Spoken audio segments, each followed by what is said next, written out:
ನಮಸ್ಕಾರ. C9 ಕನ್ನಡ ಸುದ್ದಿವಾಹಿನಿಗೆ ಸ್ವಾಗತ. ನಾನು ನಿಮ್ಮ ಯಶೋಧ. ಇಂದು ಕರ್ನಾಟಕ ರಕ್ಷಣಾ ವೇದಿಕೆ ಯಾದಗಿರಿ ತಾಲೂಕಿನ ಸೈದಾಪುರ ವಲಯ ಘಟಕದ ವತಿಯಿಂದ ಸೈದಾಪುರ ಪಟ್ಟಣದಲ್ಲಿನ ಎಲ್ಲ ಅಂಗಡಿ ಮುಗ್ಗಟ್ಟುಗಳ ಮೇಲೆ ಹಾಗೂ ಬಿಸಿನೆಸ್ ಕಾಂಪ್ಲೆಕ್ಸ್ಗಳ ಮೇಲೆ ಕಡ್ಡಾಯವಾಗಿ ಕನ್ನಡ ನಾಮಫಲಕಗಳನ್ನು ಅಳವಡಿಸಬೇಕು ಎಂದು ಸೈದಾಪುರಿನ ಪಂಚಾಯತ್ ಅಭಿವೃದ್ಧಿ ಅಧಿಕಾರಿಗಳಿಗೆ ಮನವಿ ಪತ್ರ ನೀಡಿ 15 ದಿನಗಳ ಕಾಲ ಗಡುವು ನೀಡಲಾಯಿತು. 15 ದಿನಗಳಲ್ಲಿ ಕನ್ನಡ ನಾಮಫಲಕಗಳು ಇಲ್ಲದಿದ್ದರೆ ಉಗ್ರ ಹೋರಾಟ ಮಾಡಲಾಗುವುದು ಎಂದು ಸೈದಾಪುರ ವಲಯ ಘಟಕದ ಸಾಗರ್ ಹುಲ್ಲೇರ್ ಅವರು ಮಾತನಾಡಿ ತಿಳಿಸಿದರು.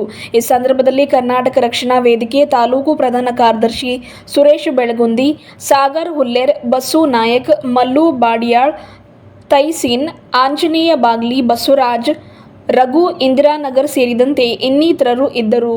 ವರದಿಗಾರರು ಅರುಣ್ ಜೇಗರ್, ಗುರ್ಮಿಟ್ಕಲ್.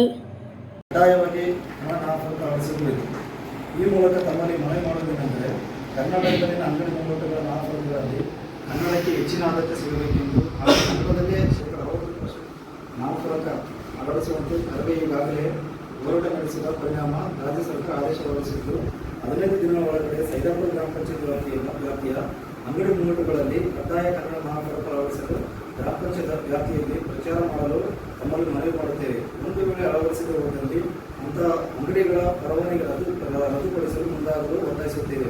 ಒಂದು ವೇಳೆ ತಾವು ಕನ್ನಡ ನಾಮಫಲಕ ಅಳವಡಿಸಿರುವುದರಲ್ಲಿ ನಾವೇ ಖುದ್ದಾಗಿ ನಾಮಫಲಕಗಳಿಗೆ ಮಸಿ ಬಳಿಯಲು ಮುಂದಾಗಬೇಕಾಗುತ್ತದೆ. ಯಾರು ಉಗ್ರವಾದ ಹೋರಾಟ ಮಾಡಬೇಕಾಗುತ್ತದೆ.